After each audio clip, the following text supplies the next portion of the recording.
जय हिंद, राधे राधे, राम राम। उम्मीद करते हैं आप सभी स्वस्थ होंगे और अच्छे से अपनी पढ़ाई कर रहे होंगे।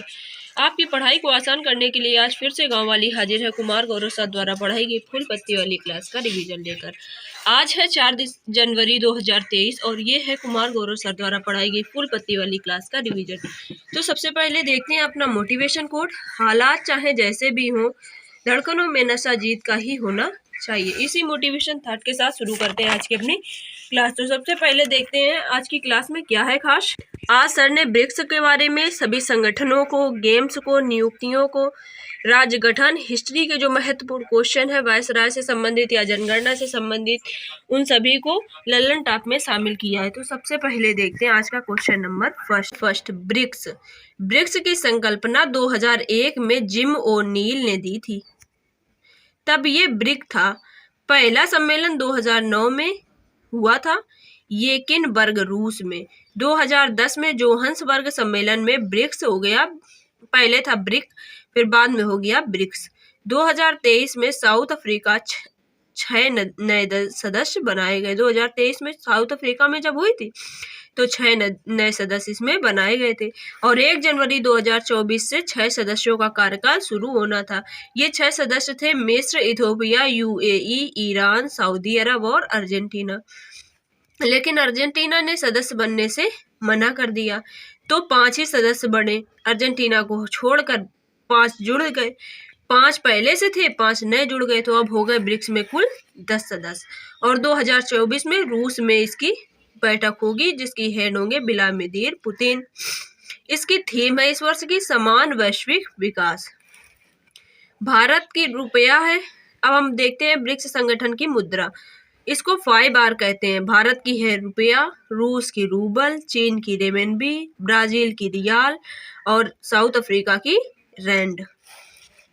G20 2024 की बैठक ब्राजील में हुई। लूला डी सिल्वा इसके हेड होंगे, 2024 वाली जो होगी। G20 की 2023 की बैठक भारत में हुई थी। COP 28 यूएई में आयोजित हुआ और COP 29 अजरबैजान में। कॉमनवेल्थ गेम्स 2026 जो होने हैं वो विक्टोरिया ऑस्ट्रेलिया में होंगे और 2022 वाले बर्मिंघम यूके में हुए थे। 2024 ओलंपिक पेरिस में होंगे, जबकि 2028 ओलंपिक लॉस एंजल्स यूएसए में होंगे। संघाई सहयोग संगठन 2023 का हेड भारत था। Question number 2। चीन के शरणार्थी जहाज पर श्रीलंका ने प्रतिबंध लगा दिया। श्रीलंका ने यह कहा कि 1 साल तक चीन के कोई भी शोध के जहाज नहीं प्रवेश करेंगे हिंद महासागर में। चीन गहरे पानी में खोज करने के लिए हिंद महासागर में अपने रिसर्च शिप भेज रहा है, जो 5 जनवरी को आने वाला है, जिसका नाम है जियांगओंग 3 और इस समय मालदीव में है। मोहम्मद मुइज्जू हो सकता है ये दे दें कि आके आप इसमें जांच वाच कर लीजिए, शोध कर लीजिए। मित्र शक्ति भारत और श्रीलंका के बीच होती है और सी लेक्सिक एक्सरसाइज भी भारत और श्रीलंका के बीच होती है। चीन की बेल्ट एंड रोड इनिशिएटिव परियोजना से इटली फिलीपींस अलग हो गया है। इसको one belt one road one initiative भी कहते हैं। एशिया कप का विजेता है भारत और उप विजेता है Sri Lanka. ICC hall of fame में 3 लोग शामिल हुए, एक डी सिल्वा, ब्राजील वीरेंद्र सहवाग और एडुल्जी। वीरेंद्र सहवाग और एडुल्जी इंडिया के हैं, जबकि श्रीलंका के हैं लूला डी सिल्वा। एंजेलो मैथ्यूज श्रीलंका के हैं और ये टाइम आउट होने वाले पहले बल्लेबाज हैं। बांग्लादेश के साकिब अल हसन ने इनको टाइम आउट करवा दिया था। Question number 3। यूरोपियन निवेश बैंक 1958 में रोम की संधि से यूरोपियन निवेश बैंक की स्थापना हुई थी। इसका हेडक्वार्टर अब लग्जमबर्ग में है, जबकि पहले इसका हेडक्वार्टर ब्रुसेल्स में हुआ करता था। इसकी हेड नादिया कैल्विनो को चुना गया है और इनका कार्यकाल 1 जनवरी 2024 से प्रारंभ होगा। यूरोपियन यूनियन में 27 देश हैं। इसका हेडक्वार्टर ब्रुसेल्स में है। यूरोपियन यूनियन की हेड है उर्सुला वांडोन और कृष्णा जिएरिया ये IMF की हेड है। मिशेल वुलाक ऑस्ट्रेलिया की केंद्रीय बैंक की पहली महिला हेड है। DB की हेड है डिल्मा रोसेफ जो ब्राजील की है। वर्ल्ड बैंक की हेड है UN महासभा के 78वें सत्र के हेड है डेनिस फ्रांसिस्को और ये त्रिनाद टोबैगो की रहने वाले हैं। Question number 4। MS स्वामीनाथन पुरस्कार ये कृषि से संबंधित पुरस्कार होता है और इस वर्ष ये BR कम्बोज को दिया गया, जो चौधरी चरण सिंह विश्वविद्यालय हरियाणा के कुलपति हैं। ये कृषि में लाभ को बढ़ावा देने के लिए दिया जाता है। 2004 से प्रारंभ हुआ है ये, और 2 वर्ष में एक बार दिया जाता है। इनामी राशि है इसकी 2 लाख। इसको इस बार दिया है थावर चंद गहलोत जी ने, जो कर्नाटक के राज्यपाल हैं। अब हम देखते हैं इसके लल्लन टॉप। रुईकिस यांग झांग, इनको रामाजो अवार्ड दिया गया था। हार्दिक सिंह को hockey mail player of the year के लिए चुना गया। शुक्रता पाल को टैगोर साहित्य अवार्ड के लिए चुना गया। और हरित क्रांति जो शब्द है वे विलियम गॉड ने दिया था। इसमें विश्व के जनक थे नॉर्मन बोरलॉग और भारत में हरित क्रांति के जनक थे MS स्वामीनाथन। हरित क्रांति में गेहूं की लार्मो रोजा किस्म का प्रयोग किया गया था। नॉर्मन बोरलॉग अवार्ड स्वाति नायक को दिया गया। और बुकर पुरस्कार 2023 पॉल लिच को दिया गया प्रोफेट सांग के लिए। अब हम देखते हैं अपना क्वेश्चन नंबर 5। अगर आप यहाँ तक आ गए तो आपको ये वीडियो पसंद आ रहा होगा, इसलिए हमारे चैनल को भी लाइक शेयर और सब्सक्राइब कर दीजिए, क्योंकि डेली रिवीजन क्लास हम इसी पर अपलोड करते रहते। अगर आपको जिस नोट से हम पढ़ा रहे हैं इन नोट्स की PDF चाहिए तो ज्वाइन कीजिए हमारे टेलीग्राम चैनल @गाँववाली को। इसकी लिंक भी डिस्क्रिप्शन बॉक्स में दी है, नहीं तो आप टेलीग्राम पर सर्च भी कर सकते हैं। यूट्यूब चैनल के लिए @गाँववाली जाब एक्सपीरियंस को सर्च कीजिए। अब हम देखते हैं अपना क्वेश्चन नंबर 5। भारतीय राष्ट्रीय सहकारी डेयरी महासंघ NCDFI की स्थापना 1970 में हुई थी नई दिल्ली में। इसका हेडक्वार्टर आनंद गुजरात में आधारशिला इसकी रखी गई है। गृह मंत्री अमित शाह जी ने इसकी आधारशिला रखी है। ये एक हरित भवन होगा। जिला आनंद जो है वो उसके बासी ग्राम से श्वेत क्रांति की शुरुआत की गई थी और शुरुआत वर्गीज कुरियन जी ने की थी। इसमें अमित शाह जी ने जो भाषण दिया उसमें कहा कि भारत विश्व में दुग्ध उत्पादन में फर्स्ट स्थान रखता है और 24% दूध भारत ही उत्पादन करता है विश्व का सबसे बड़ा ऑफिस जो है वो डायमंड बोर्स है, जो सूरत में अभी हाल ही में स्थापित किया गया। राष्ट्रीय चावल अनुसंधान केंद्र कटक उड़ीसा में है। केंद्रीय तंबाकू अनुसंधान केंद्र राजमुंदरी आंध्र प्रदेश में है। राजमुंदरी गोदावरी नदी के किनारे स्थित है। केंद्रीय आलू अनुसंधान केंद्र शिमला हिमाचल प्रदेश में और केंद्रीय डेयरी अनुसंधान केंद्र करनाल हरियाणा में है। अब हम देखते हैं अपना क्वेश्चन नंबर 6। PM विश्वकर्मा योजना 17 सितंबर 2023 से प्रारंभ की गई। 17 सितंबर को विश्वकर्मा जयंती थी और प्रधानमंत्री जी का जन्म दिवस भी था। इसको लागू करने वाला पहला केंद्र शासित प्रदेश जम्मू कश्मीर बन गया है। इसमें शिल्पकार और बुनकरों को प्रशिक्षण दिया जाएगा स्किल डेवलपमेंट के लिए। भारत में पहले 14 राज्य और 6 केंद्र शासित प्रदेश से 7वें संविधान संशोधन 1956 फजल अली कमीशन। अब भारत में 28 राज्य 8 केंद्र शासित प्रदेश हैं।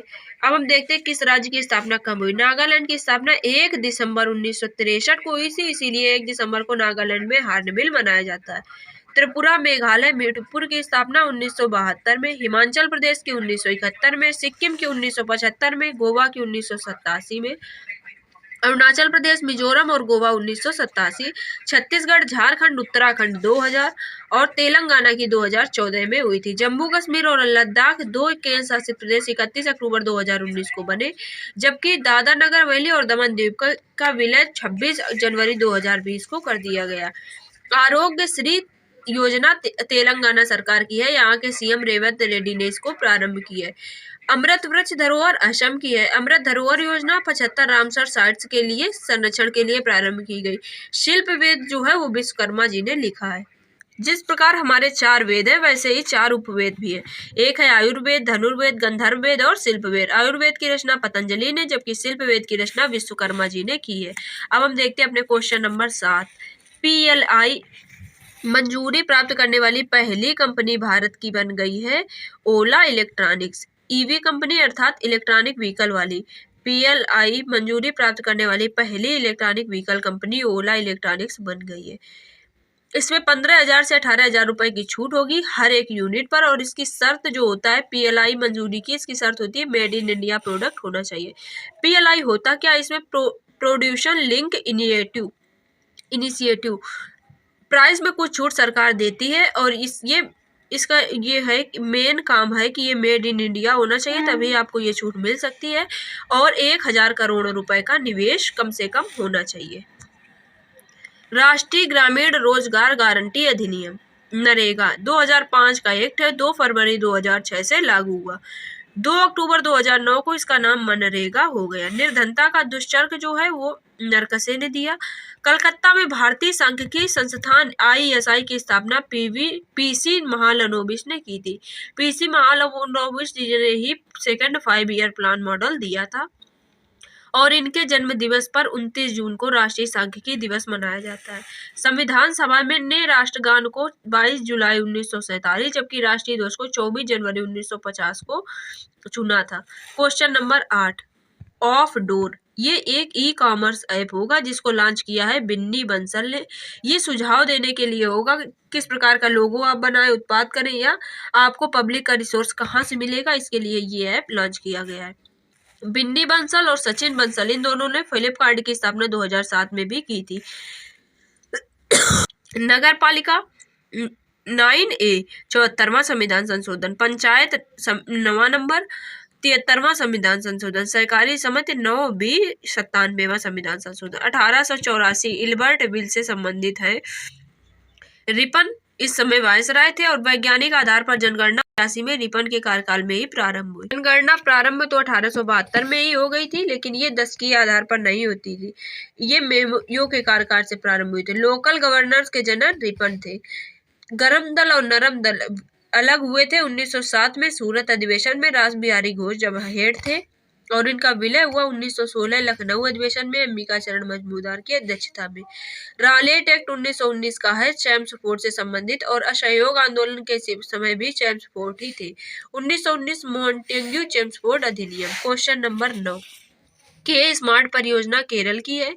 यहाँ के CM है पिनराई विजयन। स्थायी निकायों सेवाओं को बढ़ावा देने के लिए ये प्रारंभ की गई। हर पंचायत में KFI हॉट स्पॉट दिया जाएगा। क्वेश्चन नंबर 10, अंटार्कटिक में सबसे तेज सोलो स्काइडिंग का रिकॉर्ड हरप्रीत चंडी जी ने बनाया है। ये भारतीय मूल की हैं और UK में आर्मी ऑफिसर है। ये 75 किलो स्लेज को 31 दिन 10 से 12 घंटे अकेले इन्होंने चलाकर इसको पार किया है। अंटार्कटिक बर्फ में चलने के लिए स्कीडिंग कहते हैं और ये जो बर्फ में गाड़ी चलती है इसको स्लेज कहते हैं। हरप्रीत चंडी जो है वो उनको पोलर प्रेत की उपाधि दी गई है। गीतिका कोल सियाचिन में तैनात फर्स्ट मेडिकल ऑफिसर है। वीटा रानी ITTF में शामिल होने वाली पहली भारतीय महिला है। अक्षरा कृष्णमूर्ति मंगल ग्रह रोवर की कमान संभालने वाली है। शिवा चौहान सियाचिन में तैनात पहली महिला सैन्य अधिकारी और प्रेरणा देवस्थली युद्धपोत की कमान संभालने वाली पहली भारतीय महिला। ये INS सिकंद की कमान संभालेंगी। पूरा वीडियो देखने के लिए आपका बहुत बहुत धन्यवाद। हमारे चैनल को @गाँववाली जॉब एक्सपीरियंस को सब्सक्राइब करना ना भूलिए और टेलीग्राम चैनल को @गाँववाली को ज्वाइन कीजिए डेली PDF के लिए। आपको आज की क्लास कैसी लगी कमेंट सेक्शन में लिख कर जरूर बताइए। Thank you for watching.